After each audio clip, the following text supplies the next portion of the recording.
those two candidates, which I really like. I'm gonna go with the heels winning because it just makes sense then to have the heels win anyways. Well, if it's anyone besides those two, I don't see the heels winning coming out with this. I think the face team of Becky Lynch, Naomi, and Carmella will beat the heel team if it's not one of those two. Agreed. Well, and originally we both had the heel team winning, with Eva Marie getting the pin. So it'd be easiest for the WWE to just keep all that in place and find someone suitable, to just take that one spot instead of rewriting everything.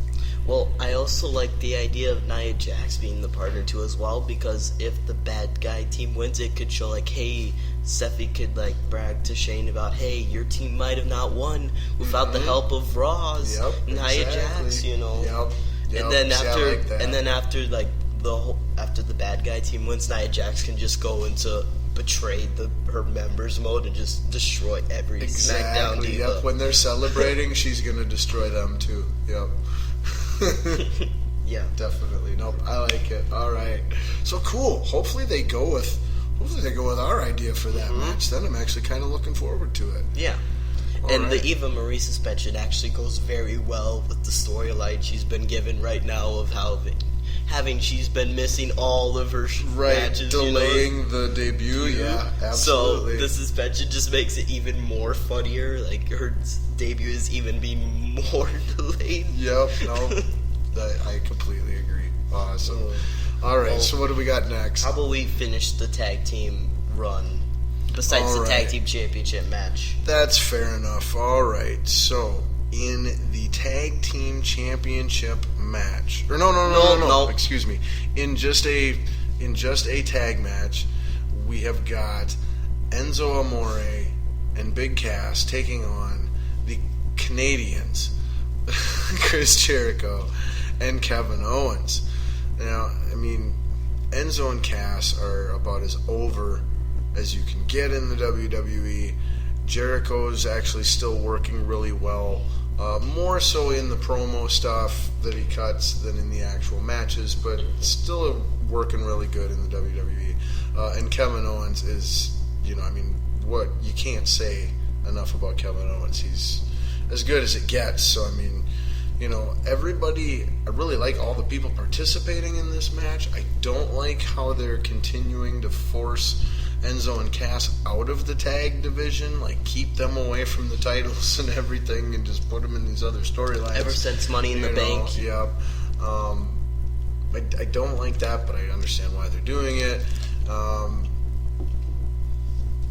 And you got to think again. You got to think ultimately that the team that's actually a tag team is going to do better than the team that's two individual guys paired together. But remember, Jericho says they're like brothers now. They've become brothers faster than Enzo and Cass could ever be. So you never know. So it's going from Y2J to Y2KO. Something like that. I don't something know. Like that. All right. I think this is going to be, this should be a super entertaining match. The promos and anything that we get, pre and post match should be great. Enzo's gold on the mic. Big Cass is actually becoming really great at the sidekick role for Enzo Amore and holding his own on the mic as well from time to time. And Jericho and KO, they're both just bosses when it comes to cutting promos. So, and they're all good wrestlers too for the most part. I don't know. This should be a really fun, entertaining match to watch. I hate that it really doesn't mean anything, it's just, we need these guys to wrestle, so, whatever. That point is going to be for the team that I'm going to choose to win as well, who I think is going to win. Okay. But, I'm thinking you got to go with the big hot hand that's super over and getting the push, and I'm going with Enzo and Big Cass. What do you think? I think since you said that there's really no point to this match at all, I honestly think, and this may seem like the shocker pick, use it. I think Chris Jericho and KO are going to win this because really what do Enzo and Big Cass lose from this? They're still over exactly as much as they can be. It's not really going to affect anything for them. Chris Jericho and KO might just split up anyway, so it's not like they're going to become tag team contenders anyways. I applied that exact same thinking to the Dudley Boys pre-show tag match on why I picked the Dudley Boys. So I completely understand where you're coming from. Well, I on used this. that Dudley Boys for Jericho and KO. No, I can totally see that happen, and I think, I totally agree. KO and Jericho need the wins more. They've been losing a lot, and Enzo and Cass won't lose anything from this because they're still going to be.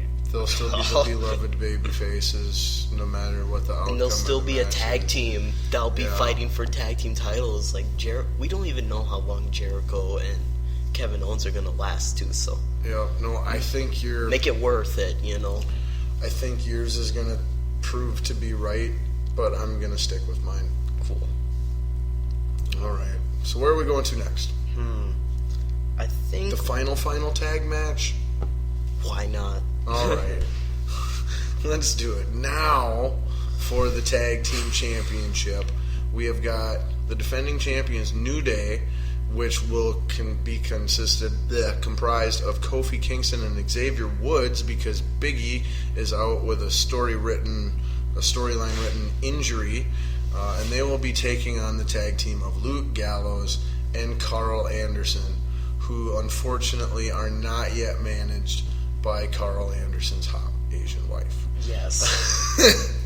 But dang it, WWE, get on that. Like, how many times does he have to set that up before you guys finally hit it out of the park? Like, that's gold. Get on that. But anyway, to me, with all the advertisement about how the New Day recently broke, the record and set the all-time record for longest tag team championship reign, even though in reality, is false. It's totally false. They're like somewhere around like 6th or 7th or 8th or 9th or they're somewhere third, just inside fourth. the top 10. Like, they're top five. But they're not number 1 or number 2 or number 3. We looked it up. They conveniently just disregard whatever they want to disregard. Because Demolition are really the longest reigning tag team champs. Because Demolition never happened in the WWF or WWE. I probably shouldn't have even called it the WWF. I hope the Chris Benoit Ninja Police don't come in all of a sudden storm our podcast. Sorry, WWE.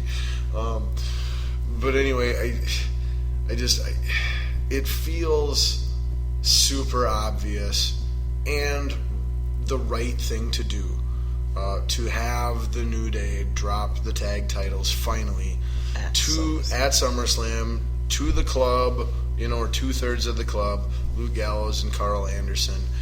You had to take one of them out, and I think you had to take the biggest, strongest one, that being Big E, out to protect the New Day, to get the titles off of them, because as long as it was 3 of them, they were not going to lose those titles. Now that it's down to 2 and it's, the strongest guy's out, like I said, it's the right time to do it. This is a no-brainer. I see where this is going.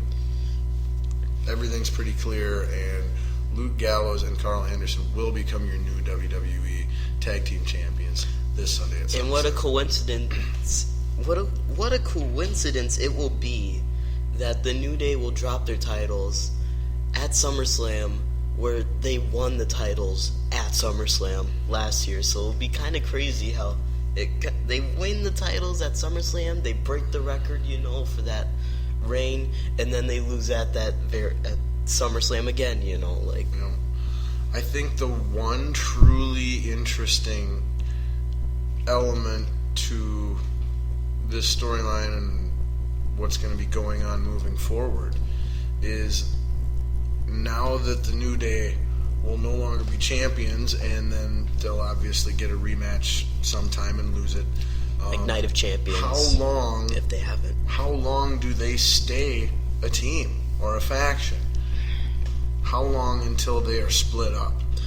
They should split it up similar to the way that they did with the Shield, and where they were at like the height of their popularity. They were at the height of how good they were, and then out of nowhere, they finally split up, because it really should be at the peak moment. You never want a faction to last so long that people grow tired of it, and which forces it to eventually break up. You always need to break up a faction when it's at that heat point, where it's like, you've done this for a while now, you're still really hot, you're at the top of your game, and then you break them up, and they're still hot because you had a hot faction, you break it up, and now those members have some very big hypes to live up to, you got a very big legacy. The members will have steam following moving forward, behind their pushes, following what they did. I totally understand that. That's absolutely correct. But the one thing I did think of, I do think though that from a WWE calendar standpoint and how their yearly schedule goes, I think it would be nice if you could get a couple more months, of these filler months here now, basically following SummerSlam, milking what's left of the New Day without killing it, hopefully. Yeah, not like an NWO or DX. And then you use the split up to fuel, going into or coming out of Royal Rumble, because that's putting everybody together and whatnot anyway. So you announce very early on that they're all going to be going into that. Then that whole month you have them cutting promos where they're talking trash back and forth, and then at the actual Rumble they can officially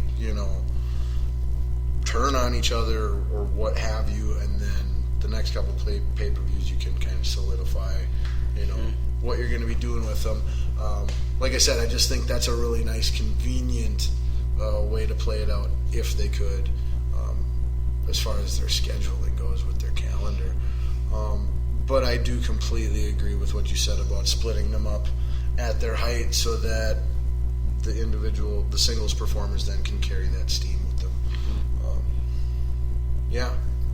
But so your pick is for that match for the winner is the same as mine. Yep, Carl Anderson, Luke Gallows, Carl Anderson.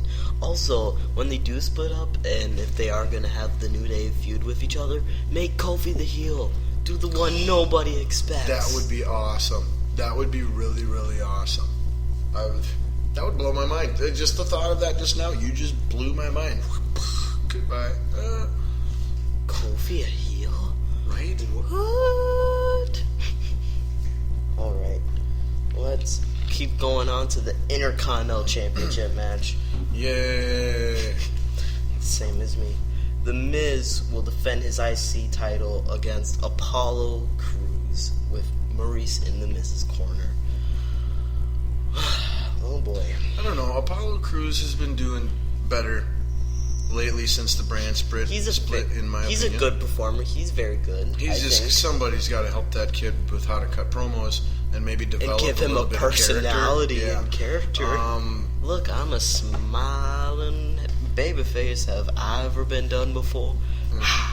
Yeah, but I honestly, to me, this match is a coin flip. It's total 50-50. I could very easily see The Miz retaining his title and just, the opportunity of, dude, you're super young and new and you're in the Intercontinental Championship match at SummerSlam. Like, that in itself is a big push. He does not need to, Apollo Crews does not need to win for this to, be a push.